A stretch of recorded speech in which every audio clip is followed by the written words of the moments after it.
tráfico de fármacos falsos es un problema de gran magnitud. Mueve miles de millones de dólares. Tenía una expresión de pánico y estaba vomitando sangre en el fregadero.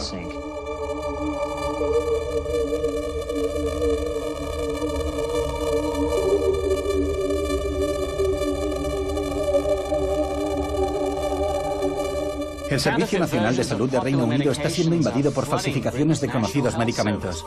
Sufrió un fallo renal grave, pero sobrevivió. El jarabe tóxico para la tos mató a cientos de personas. Tuvimos un caso importante en Estados Unidos con la heparina. Dicho fármaco mató a más de 100 personas hospitalizadas. Esta historia puede parecer muy difícil de creer. Es la historia del negocio ilegal de los medicamentos falsificados. Es la historia de las personas que enfermaron y murieron por consumir medicamentos que supuestamente debían curarlos. Cuando nos llega un paquete por correo, no sabemos qué contiene realmente. Puede ser matarratas, por ejemplo. ¿Ha habido algún caso? Es un negocio que no ha parado de crecer. Genera más beneficios que la heroína y las otras drogas. Es una industria ilegal que mueve miles de millones de dólares y sin embargo apenas se oye hablar de ella. Es la historia de unos falsificadores despiadados que matan personas a diario. Pero por extraño que parezca, también es una historia de la que apenas se hacen eco los medios de hoy. El cliché habitual de lo mala malísima que es la industria farmacéutica no se aplica aquí. En este caso, las firmas farmacéuticas están en el bando de las víctimas. Y hasta la era de Internet, solo era una de tantas historias aterradoras que nos llegan de los países en desarrollo.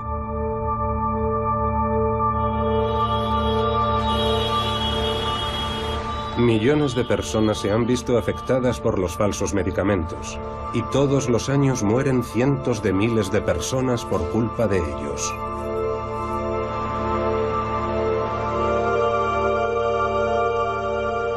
Esta es la historia de las personas que trabajan sin descanso día y noche para combatir uno de los negocios criminales más rentables de nuestros tiempos.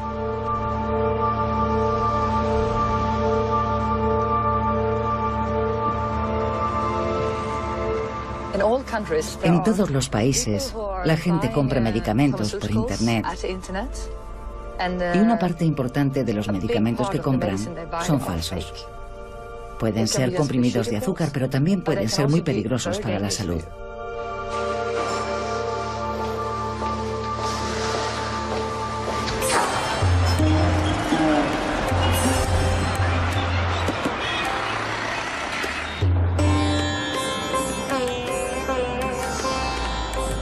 He sido detective durante 30 años. Mi trabajo ha consistido en combatir la amenaza de los pseudofármacos en India.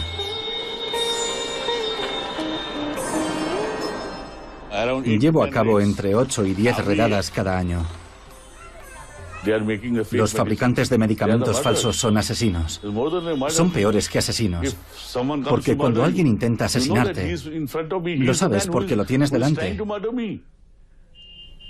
Pero en este caso, ni siquiera sabes que hay alguien que está intentando asesinarte.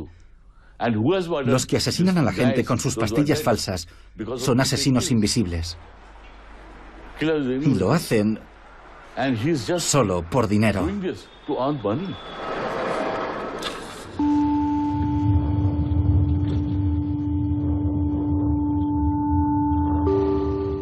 Soy un agente especial del Departamento de Investigaciones Criminales de la Administración de Alimentos y Medicamentos. Coordino un equipo de élite de agentes especializados en el cibercrimen y cuya principal tarea es investigar las redes de tráfico de fármacos por Internet. A menudo decimos en broma que esto es como beber de una manguera de bomberos por toda la cantidad de información que nos llega sobre tantas redes de tráfico ilegal de fármacos online. A veces puede ser abrumador.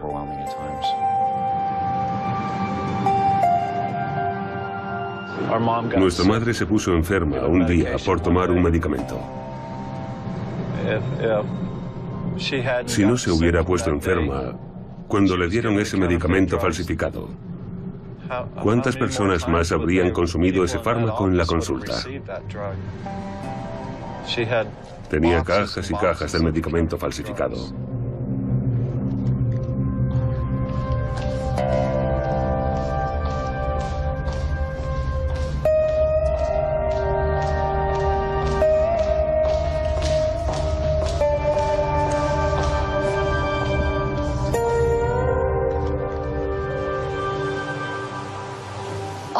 La gente me pregunta a menudo, ¿quién compra en Internet? ¿Quiénes son?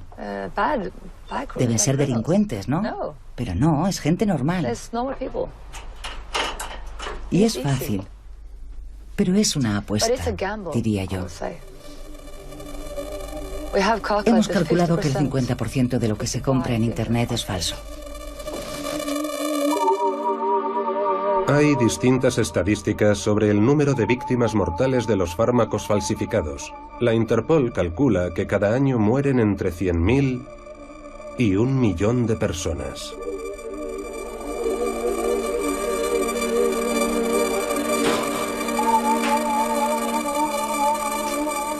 Llevamos 245 investigaciones de momento. No está mal. Cecilia Fant trabajó durante muchos años de policía federal en Suecia. Se especializó en las drogas y los medicamentos ilícitos. Hace unos años, la Interpol la fichó para coordinar la lucha global contra los medicamentos falsificados. Si te fijas en las páginas web, parecen muy profesionales. Tienen fotos de médicos y enfermeras y te dices que deben de ser medicamentos hechos en laboratorio. Pero detrás de todo esto puede haber un garaje, un lugar sucio. Para que la pastilla dé el pego, pueden meterle de todo. Puede ser matarratas, por ejemplo. Ha habido casos. Y toda clase de abrillantadores, porque las pastillas tienen que tener un aspecto lustroso. Están recubiertas de una capa especial que puede ser cualquier cosa. Abrillantador de coches, abrillantador de suelos, lo que sea. Esas sustancias contienen toda clase de metales pesados que pueden provocar cáncer. Pueden matar a la gente. Entornos estériles e higiénicos, maquinaria limpia, profesionales con máscaras. Esta es la clase de sitio donde queremos pensar que se elaboran nuestros medicamentos.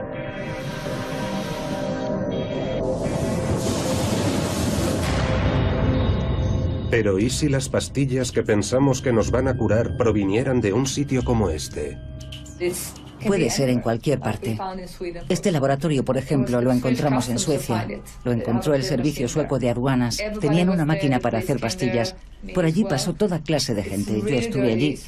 La policía estuvo allí. Estaba muy sucio y había muchísimo polvo. Había diferentes tipos de cubos con polvos. Usaban una batidora de cocina. Es una prueba de que puede pasar en cualquier sitio. A veces me quita el sueño por la noche. Es un problema enorme. Les voy a dar un ejemplo. Mi propio suegro compraba en una farmacia online canadiense. Mi hermana decía que le parecía bien comprar en este tipo de sitios online. En Estados Unidos, la mayoría de la gente cree que si entra en una web con una hoja de arte, donde el personal es canadiense o se hace pasar por canadiense, los medicamentos vienen realmente de Canadá. En la mayoría de los casos, no es así. Aunque las víctimas de los pseudomedicamentos se cifran en millones, nos ha costado mucho encontrar a alguien que estuviera dispuesto a hablar frente a una cámara. Cuando estás enfermo no sospechas que el medicamento que tomas para curarte va a empeorar tu estado, hasta que una paciente se envenenó. Unos agentes especiales llevaron a cabo una redada en una consulta médica de Arizona. La vida de 2 hermanos cambió drásticamente. Este caso está relacionado con la falsificación de un medicamento para el cáncer, el Avastin. En realidad, el caso empezó con una víctima, una mujer llamada Betty Hunter. Fue a una clínica oncológica y tuvo una reacción adversa al Avastin. Y entonces descubrimos que no era Avastin. En la etiqueta ponía Altuzan, que es la versión turca. Pero descubrimos que no contenía el ingrediente farmacológico activo, contenía solo agua de grifo y moho.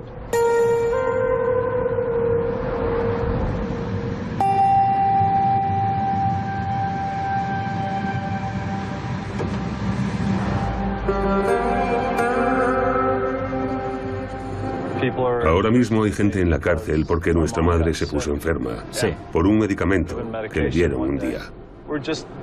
Solo somos una de tantas familias afectadas. Probablemente haya millones de familias. Cuando vas al médico le tienes que hacer esta pregunta. ¿Los medicamentos que me va a dar son falsificaciones?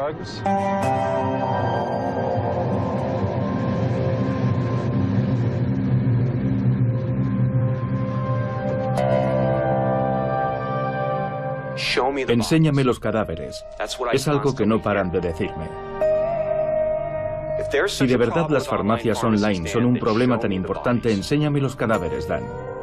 Y yo pregunto, ¿qué cadáveres? Por lo general la gente no tiene una muerte fulminante cuando toma un fármaco que no posee el efecto terapéutico deseado. ¿Acaso no hemos aprendido nada de la historia? ¿De tantos años de experiencia de la sanidad pública? Esta es Betty Hunter. Betty padecía un cáncer de pulmón. La señora Hunter acudió a una clínica de hematología y oncología en Chandler, Arizona, para recibir una infusión intravenosa de lo que creía que sería Avastin, un fármaco que ya había consumido con anterioridad. Poco después, la señora Hunter empezó a temblar y a tener fiebre y náuseas. La enfermera anotó en su diario: la paciente está muy agitada, le tiemblan las manos y tiene la cara congestionada. He informado a la doctora y detenido la infusión. Me llamo David Lehan y él es mi hermano Chris. Nuestra madre falleció. La mayor parte de los fármacos contra el cáncer que recibió eran auténticos. Sin embargo, la Administración de Alimentos y Medicamentos nos informó de que había sido víctima de unas sustancias estupefacientes falsificadas. De unos fármacos falsificados. Gracias. Esta es la casa de nuestra familia. Nuestros padres la construyeron con la ayuda de unos amigos hace 44 años o así. Y todavía es propiedad de la familia. Nuestro padrastro Paul Hunter sigue viviendo aquí. ¿Qué hay, Paul? Era mi cumpleaños. Y mi madre me dio una cajita. Y la abrí. Estábamos en febrero. Eran fotos mías de cuando era un bebé. Me di cuenta de que algo iba mal. Fue en ese momento cuando nos dio la noticia de que le habían diagnosticado un cáncer de pulmón. Nuestra madre había estado investigando y oyó cosas buenas sobre esta doctora. Decidió que iría a su consulta para seguir el tratamiento. Ellos se mostraron muy optimistas porque su cáncer no había llegado a extenderse. Así que nosotros también éramos optimistas. Entonces le recomendaron Avastin, que supuestamente era el fármaco ideal para combatir ese tipo de cáncer.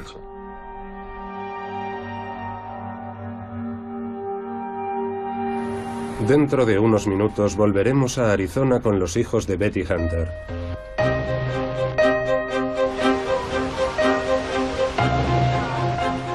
La Interpol nos ha autorizado a filmar dentro de su fortaleza, el centro de mando de su cuartel general en Lyon, Francia. No es habitual poder echar un vistazo entre bambalinas. La Interpol coordina la operación Pangea una semana al año. Durante esta operación, la policía, los servicios de aduanas y las autoridades sanitarias de más de 100 países lanzan un ataque sorpresa contra los negocios ilegales de pseudomedicamentos de todo el mundo. Durante esta semana los servicios de aduanas hacen incautaciones en las fronteras. La policía realiza detenciones y rastrea las webs que venden medicamentos falsos. También están involucradas las autoridades reguladoras y sanitarias. Algunas tienen poderes ejecutivos y realizan el mismo trabajo que la policía. Todos los países nos envían información sobre lo que están haciendo durante esa semana.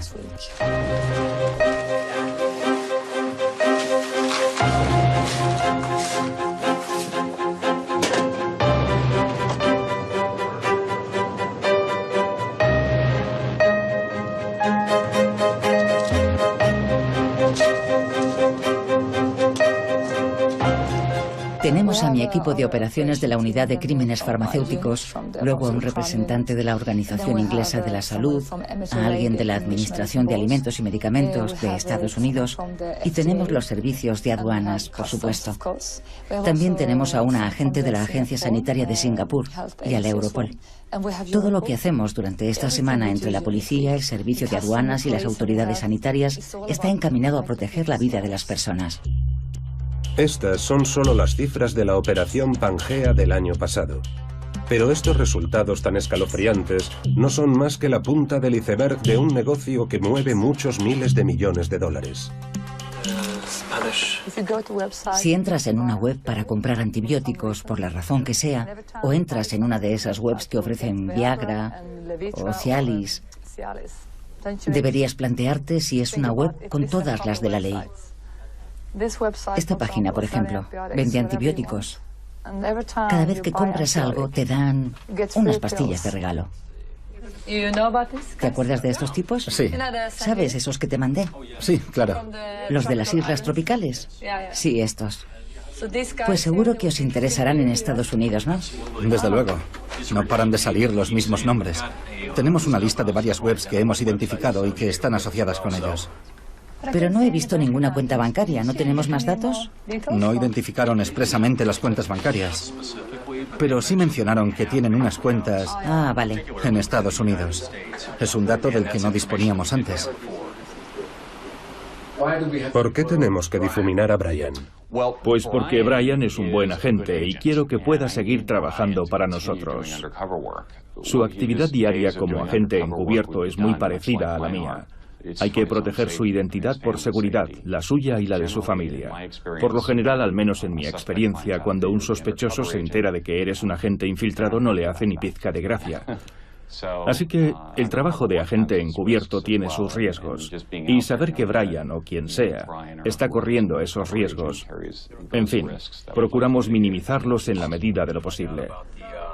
En la lucha contra los medicamentos falsificados, la Interpol es sumamente importante. No sé lo que haría sin Cecilia y Aline y toda su unidad. Son los que nos coordinan a todos los demás, los que se aseguran de que sea un esfuerzo global.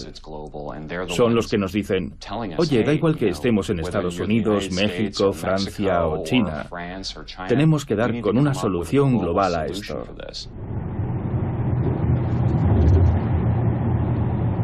En una investigación reciente, los clientes eran de Estados Unidos. Los servidores de las páginas web estaban en Estados Unidos y en Europa. Los procesadores de pagos en Costa Rica y en Europa, realizando operaciones bancarias con países como Chipre, Israel o Hong Kong. El personal de atención al cliente estaba en India y en Filipinas. Los fármacos provenían de India y de Pakistán, y se hacían transbordos en países como Reino Unido y Mauritania. Así que todo es como una gran telaraña. Y claramente, se trata de un negocio global.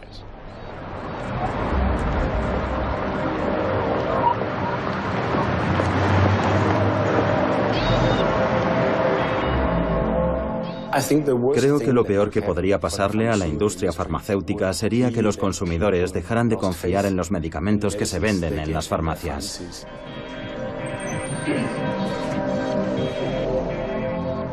Si vas a tomar un fármaco que te puede salvar la vida o salvarle la vida a tu hijo y no te fías de que vaya a ser eficaz y piensas que, por ejemplo, puede ser una falsificación para mí, ese es el peor escenario posible.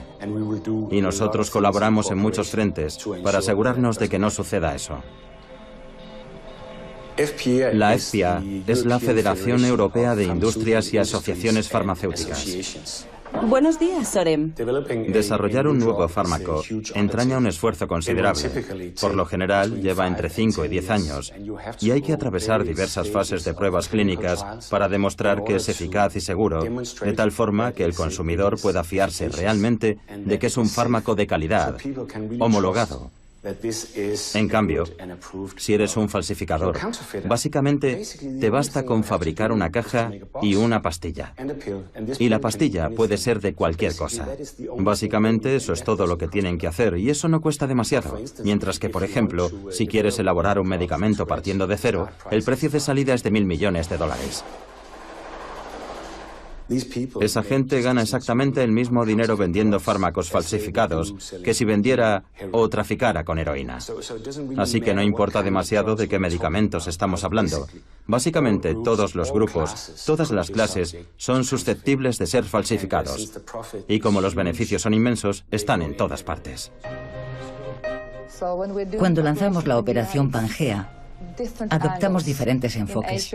En Asia, por ejemplo, y en África hay farmacias que no son reales. Y por supuesto los delincuentes se aprovechan de ello. Solo piensan en el dinero. Les da igual que la gente se esté muriendo y puede ser muy caro comprar los medicamentos legales en los hospitales. Muchos prefieren ir a comprarlos a una caseta cualquiera. Medicamentos para sus hijos. Medicamentos falsos que los matan. Yo viajo mucho. Hace poco estuve en Asia y me puse muy enferma, pero me daba mucho miedo ir a una farmacia porque no estaba segura de que me fueran a dar el medicamento correcto. Y eso que yo era una turista. Imagínese vivir en un país en el que no se puede uno fiar de las farmacias normales. Y lo que sucede en estos países también sucede en Europa. Sucede en todos los países. Esta redada policial en Vietnam es el resultado de una investigación llevada a cabo por un detective que trabajaba para la industria farmacéutica. La policía incautó cajas y cajas de comprimidos falsos en un pequeño apartamento. ¿Qué está pasando? Enseguida lo vas a ver. ¿Sabes lo que es esto? No, no lo sé. ¿Cómo puede ser que no lo sepas? Solo sé que son unos medicamentos. ¿Qué hacen? Esta historia nos condujo a otro investigador privado en India que se dedica a rastrear criminales que fabrican medicamentos falsos. Nos estamos dirigiendo a Aligarh. Es una pequeña ciudad cerca de Delhi y uno de los principales mercados para la distribución de medicamentos falsos. Uno de mis informantes me ha prometido darme unas muestras hoy. Hemos venido a recabar información sobre un medicamento falso. Nos enteraremos de los nombres de las marcas. Una parte importante de los fármacos falsos que se venden a nivel mundial se produce en India. Suresh Sati es un investigador privado que trabaja para las firmas farmacéuticas. Rastrea muestras de medicamentos falsos y contacta con las compañías mencionadas en los envases. Luego firma un contrato con la compañía farmacéutica para investigar la organización que se encuentra detrás del pseudofármaco.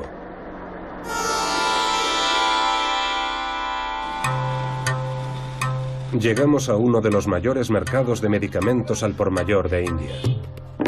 Cuando Suresh se apea del coche para reunirse con sus informantes, me da instrucciones de quedarme en el coche y esconder la cámara.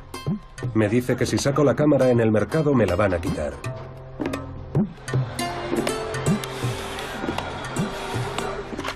Suresh regresa con las muestras del medicamento falso que le han comprado sus empleados. Es un analgésico. Boveran SR, de Novartis.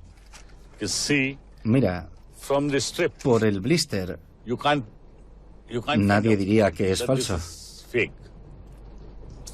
Es verdad que hay alguna diferencia en la caja, pero es insignificante. Solo puede percibirlas un experto. Si no, para un consumidor normal, no hay ninguna diferencia. Mira la caja. Todo está bien impreso. Hasta el holograma. Hasta el adhesivo que usan para sellar la caja tiene impreso el logo de Novartis. Aquí viene el número de la partida y la fecha de fabricación. Para el consumidor medio, no hay forma de saber que es falso. Ahora vamos a intentar averiguar de dónde viene y quién es el fabricante. E intentaremos emprender una acción contra el fabricante. La primera vez que vi una pastilla falsa fue en 1982. Desde entonces, he visto que la industria no ha parado de crecer. Es más rentable que la heroína y otras drogas. En los años 90 descubrimos que también se estaba exportando. Los que nos venden sus productos en nuestro país son gente conocida, que tiene sus propias marcas y sus propias fábricas. Bajo la tapadera de sus marcas, fabrican las falsificaciones y las exportan.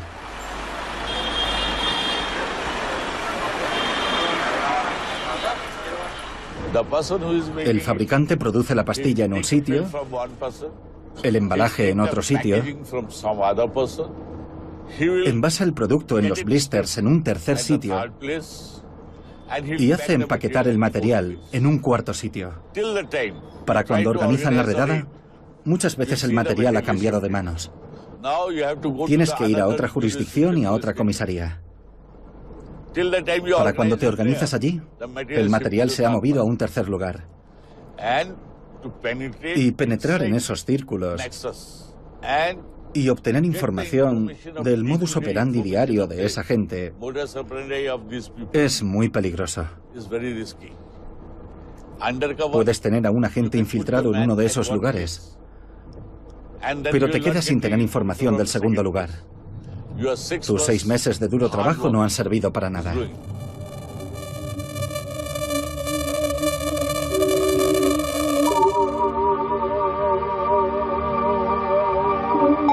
El agente especial de la Administración de Alimentos y Medicamentos Dan Burke accedió a desvelar su identidad al participar en esta película. Estas imágenes fueron grabadas con una cámara oculta durante su último trabajo encubierto. Junto a 2 compañeros ha tendido una trampa a un hombre de negocios chino que comercia con un fármaco falso contra el sobrepeso. ¿Quieres hablar ahora? Sí, vale.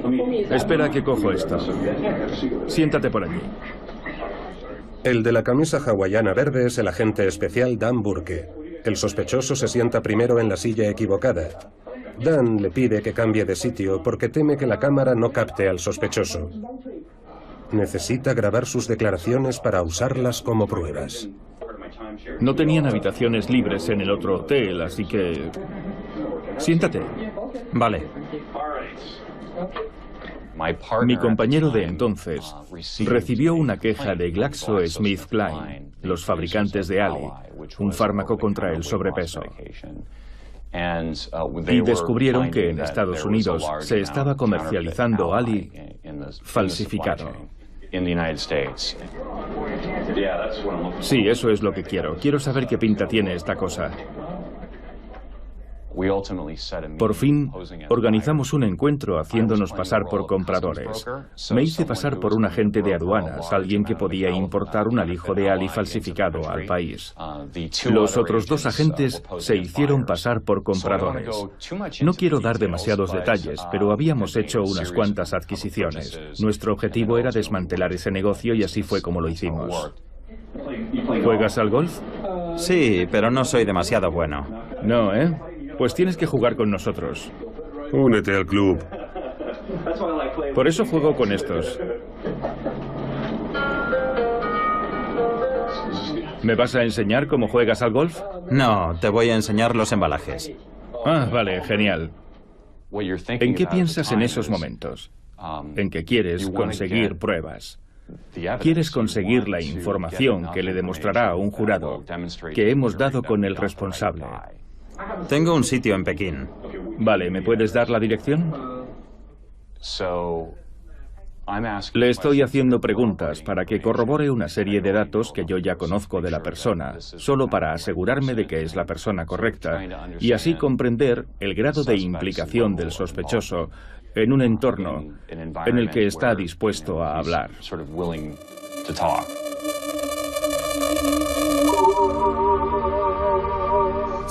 Hay quien dice, ¿realmente vale la pena? Cierras el negocio un día y al día siguiente ya está de nuevo en funcionamiento. Sí, siempre vale la pena. Tenemos que ponérselo lo más difícil posible. Cuando trabajas en la brigada antidroga, a menudo te dices, ¿para qué voy a arrestar a este tipo si lo van a soltar dentro de 1 hora? Pero quizá durante esa hora le habré salvado la vida a una persona. Pues aquí pasa lo mismo. Algunos de los medicamentos no son más que píldoras de azúcar, claro, pero muchos otros pueden ser sumamente peligrosos. Es peligroso comprar cosas online y de ahí que llevemos a cabo esta operación. Se trata de cambiar la forma de ver las cosas de la gente, sobre todo los más jóvenes, que viven su vida en Internet. Lo hacen todo online, por eso sois tan importantes para ellos. A veces hablo con chicas que me dicen: estuve hablando con un chico muy majo en Internet y quiero perder peso. Me dijo que esto funcionaba y fue muy majo conmigo. Yo les digo, no son majos. Lo que quieren es venderte algo. Para ellos, esto es un negocio. Fabrican medicamentos falsos y venden todo lo que pueden para ganar dinero. Esto es así. En muchos casos están muy organizados y ganan muchísimo dinero con esto.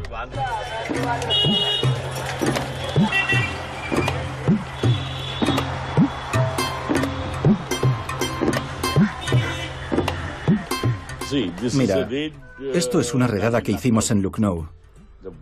Arrestamos a este chico que va esposado. Y en esta redada, la persona tenía un revólver. Este es el revólver que le incautamos. ¿Nunca temes por tu vida? Sí, porque estos te matarían sin ningún reparo. Pero ¿por qué voy a tener miedo si estoy luchando por una buena causa? Dios está de mi lado. Pese a todos los medicamentos falsos que se venden y se consumen, no hay un solo caso denunciado por un médico. Cuando se les muere un paciente por consumir un medicamento falso, ¿por qué no llegan a la conclusión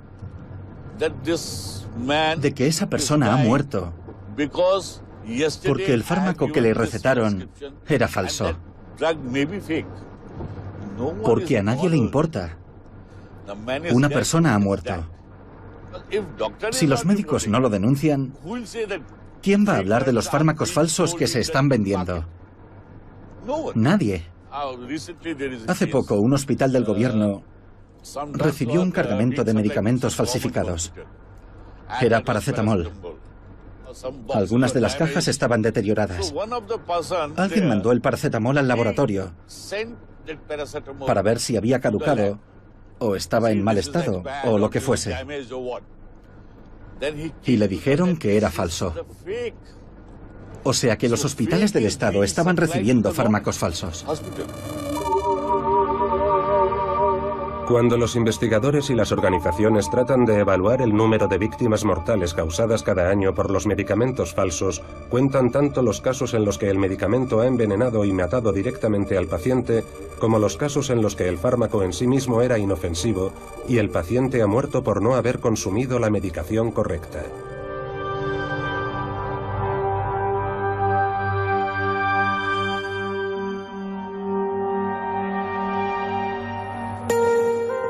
Sus escáneres estaban mejorando. Su tumor estaba encogiendo, así que en la familia pensábamos que habíamos ganado algo de tiempo. No parecía demasiado preocupante, así que siguió haciendo vida normal.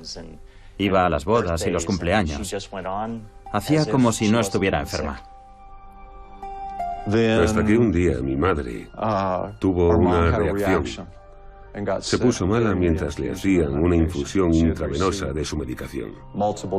Ya había recibido múltiples dosis de ese medicamento y nunca jamás había tenido problemas. Pero ese día le entraron escalofríos, tuvo vómitos, calambres y le aumentó la fiebre. La enfermera que le estaba realizando la infusión llamó al proveedor del medicamento en Canadá para preguntar qué había que hacer, porque nunca había visto nada igual. Así fue como se hizo esa llamada y la Administración de Alimentos y Medicamentos supo de los medicamentos que recibió nuestra madre ese día. Habían pinchado el teléfono del proveedor en Canadá. La Administración de Alimentos y Medicamentos hizo una redada en la consulta de la doctora 2 semanas más tarde e incautaron los medicamentos de sus botiquines. Descubrieron que estaban compuestos de agua y moho.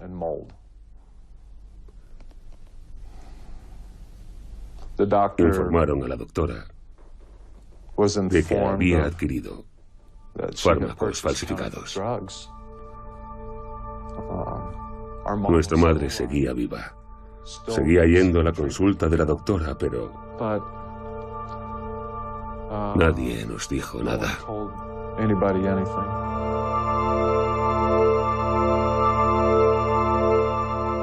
La salud de nuestra madre empezó a deteriorarse.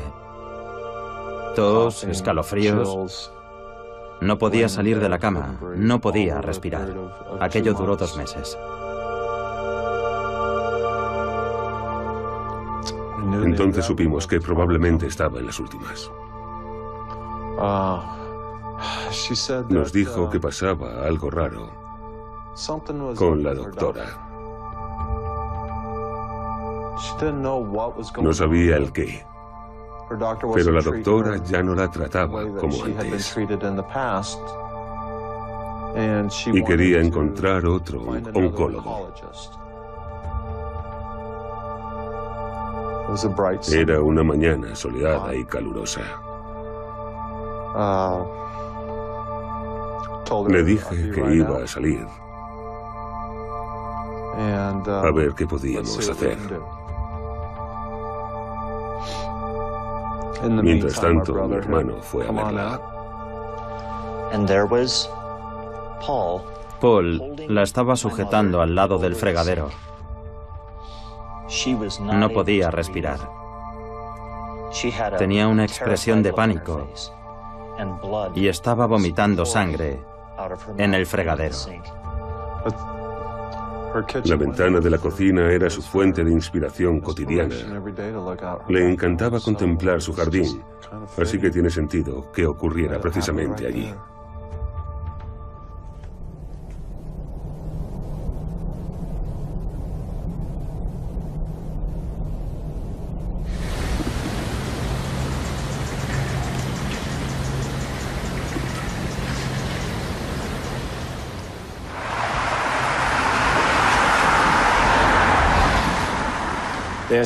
No me cabe la menor duda de que la mayor amenaza para la salud pública es la compra de medicación por Internet a vendedores y farmacias no autorizados para conseguir medicamentos que no pueden obtenerse sin receta o para comprar sustancias que no están disponibles en nuestro país o conseguirlas más baratas.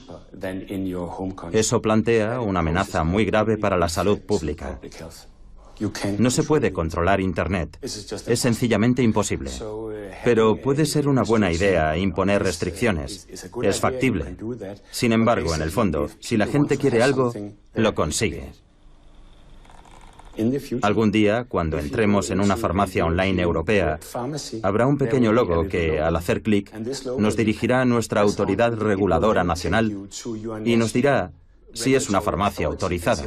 Si queremos estar completamente seguros de que nuestra medicación es segura, la mejor forma es comprarla en una farmacia física. Para 2018 o 2019, todos los medicamentos en venta en las farmacias europeas serán rastreables. En cada caja de fármacos figurará un nombre, y cuando vayamos a una farmacia, nuestro farmacéutico podrá pasar la caja por un lector de códigos de barras y ver si efectivamente esa caja existe en la base de datos de la compañía farmacéutica. Ese código constará en la base de datos y no se podrá volver a usar, así que confiamos mucho en ese sistema de códigos de barras de los proveedores.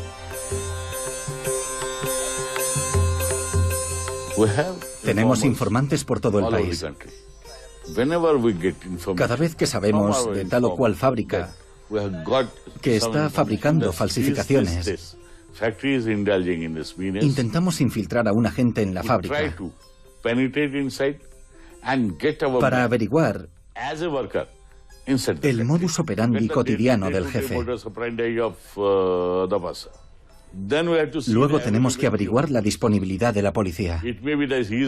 Puede pasar que tal día estén fabricando la sustancia y la policía no esté disponible. Nos dicen, vaya, lo sentimos, hoy estamos ocupados, vengan mañana y tomaremos medidas. Pero mañana el producto ya no estará en la fábrica. Y luego vuelta a empezar. Esperar otro mes o el tiempo que sea hasta que volvamos a tener información. Hay que coordinar a la policía y al agente infiltrado para que actúen cuando el producto está saliendo de la máquina. Si no los coges con las manos en la masa, te dirán, yo no he sido, porque solo lo hacen un par de días cada 2 semanas. La gente compra cada vez más medicamentos por Internet, y los profesionales de la sanidad también intentan ahorrar comprando productos más baratos por Internet. En el caso de Betty Hunter, fue su propia doctora quien, sin saberlo, adquirió el fármaco falso contra el cáncer. Es irónico que los médicos puedan salirse con la suya, tras poner en peligro la vida de sus pacientes por pura codicia. Porque estamos hablando de mucho dinero, una fortuna. Creo que le dijo al primer agente con el que habló que había pagado una décima parte del precio normal por el Altuzan.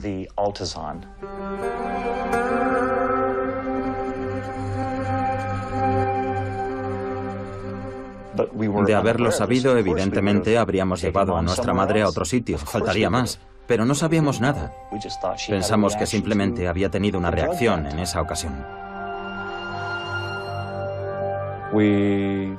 La denunciamos ante el Colegio Médico del Estado de Arizona. David se puso en contacto con los 2 agentes de la Administración de Alimentos y Medicamentos en San Luis y nos dijeron que habían arrestado a 2 turcos que vendían medicación falsificada a Canadá y a través de Canadá a Estados Unidos. Se ganan la vida matando gente en la otra punta del planeta. Las cosas como son. No tienen conciencia.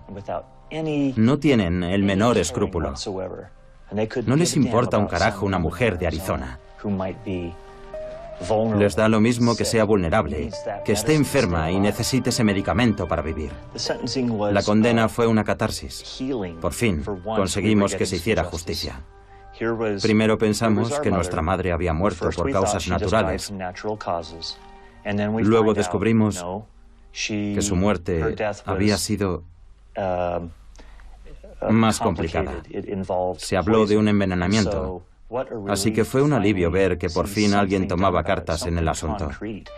Algo tan concreto y tangible como la imagen de esos 2 hombres esposados mientras los llevaban a la cárcel.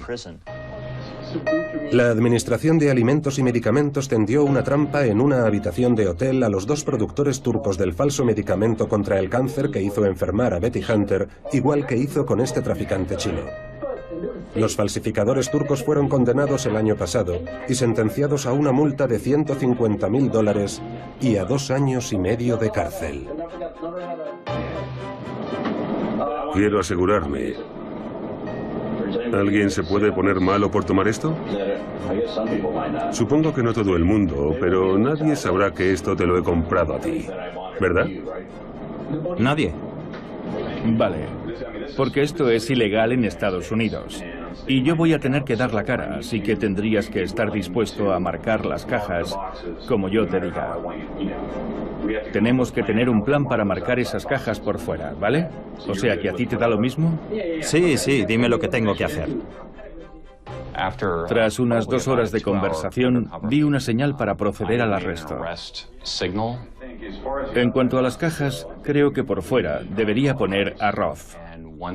Una vez vi la señal, los agentes que estaban esperando en una habitación adyacente entraron para llevar a cabo el arresto. Así que habían pasado 8 o 9 meses desde el momento en el que recibimos la queja del fabricante. O sea que fue una investigación relativamente rápida. Algunas van rápido, otras tardan años en desarrollarse.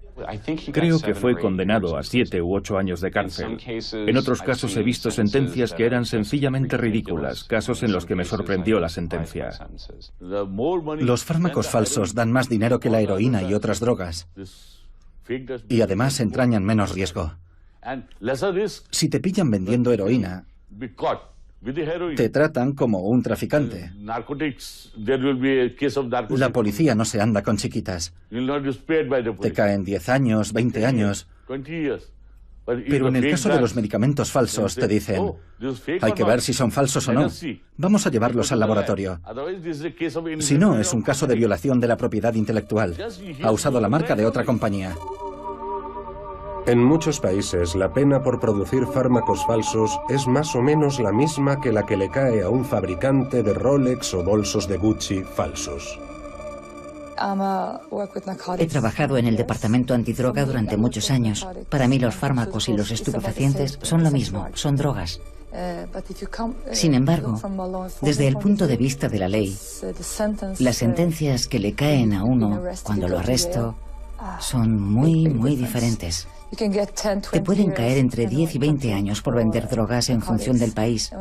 Pero si vendes medicamentos, la pena suele ser de 1 año o de entre 6 y 8 a lo sumo en casos excepcionales. En la mayoría de los países, la condena por ese crimen es de solo 1 año y una multa. Ese es el mayor problema. Creo que los crímenes farmacéuticos deberían ser el tipo de crimen por el que le embargan al criminal las cuentas, la casa, el coche, lo que sea, porque ahí es donde más le duele. En ciertos países se puede recurrir a las leyes contra el blanqueo de dinero y considerarlo como un delito de guante blanco. Ahí se les puede embargar el dinero. Creo que deberíamos trabajar más en esa dirección. Por ejemplo, tenemos toneladas de medicamentos incautados en Asia y África, toneladas. Y en algunos casos solo se detiene a un tipo que igual ni tiene estudios y no sabe bien lo que está haciendo. Le han cargado el muerto a él, pero los que se forran son otros. Si ante este tipo de crímenes pudiéramos seguir la pista del dinero y embargar cuentas, casas, creo que entonces se produciría un cambio. De esa forma interrumpiríamos el negocio y los criminales se quedarían sin su dinero. Ojalá hubiera más cooperación por parte de todos los bancos. Evidentemente, hay países en los que no están demasiado dispuestos a colaborar con nosotros o tienen un sistema bancario opaco y los criminales pueden esconder su dinero. Para mí eso sería lo ideal, claro. Ojalá hubiera más cooperación por parte del sector privado, de las compañías que, digamos, controlan Internet, los registradores de nombres de dominios, los proveedores de servicios, la ICANN. Ojalá entendieran que ellos también desempeñan un papel en este mercado global y tienen una responsabilidad. Ojalá nos escucharan cuando les decimos que hay una página web vendiendo un producto ilegal y les pedimos que la bloqueen. Pero no siempre lo hacen. En la mayoría de los casos se niegan.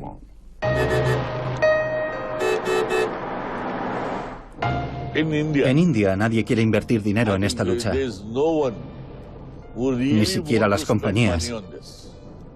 He realizado un montón de redadas y todo el mundo me lo agradecía. Glaxo me lo agradecía, Pfizer me lo agradecía, Abbott me lo agradecía. Pero a veces pienso que estas compañías solo están interesadas porque están usando sus marcas. Si su marca no está en juego, no les importa. Solo les preocupa su marca. No el que haya un fármaco falso en el mercado que pueda matar a alguien. Solo hay entre 8 y 10 intermediarios a lo sumo, que son los verdaderos peces gordos del negocio de los pseudofármacos. Y hay más de 25 compañías farmacéuticas cuyos productos están siendo falsificados. Si esas 25 compañías se pusieran de acuerdo y crearan un fondo para atrapar a esas 9 personas, sería muy sencillo. En 1 año o así, podríamos pararles los pies. El problema podría reducirse en un 95%. Yo conozco todos los lugares, conozco a todo el mundo. Conozco su modus operandi. Sé cómo lo hacen y dónde venden sus productos. Pero sin la ayuda de las compañías farmacéuticas, no se puede hacer. La industria farmacéutica combate el negocio de los medicamentos falsificados de distintas maneras. La mayoría de las grandes compañías invierten millones de dólares en la lucha contra las falsificaciones, pero suele ser complicado conseguir la cooperación de las empresas rivales. Cuando encuentras un depósito con un alijo de falsificaciones, suele haber toda clase de productos, de Pfizer, de Novartis, de AstraZeneca, todo el ramo. No sé si estas operaciones siempre se hacen de manera coordinada, pero sería lo ideal. Y no siempre es el caso. Todas las compañías farmacéuticas intentan rastrear y combatir los fármacos falsificados por su cuenta, pero se puede decir que podrían colaborar más. Por ejemplo, el grupo del que formo parte, la Federación Europea de Industrias y Asociaciones Farmacéuticas, consigue coordinar a todas las compañías. La operación Pangea de este año ha concluido y la presión a la que está sometido el negocio de los fármacos falsos ha vuelto a la normalidad. En muchos países, la legislación vigente es de antes de Internet. No siempre tienen la posibilidad de cerrar una web. Creo que todos los países deberían tener esa posibilidad. Las farmacias online son mucho más difíciles de regular que las farmacias normales. En cuanto cierra una web, aparece otra nueva en Internet. No pretendo regular Internet. Creo que debería regirse por el libre albedrío de la gente. Pero las farmacias online venden pastillas nocivas que matan a la gente. Y hay que regularlas.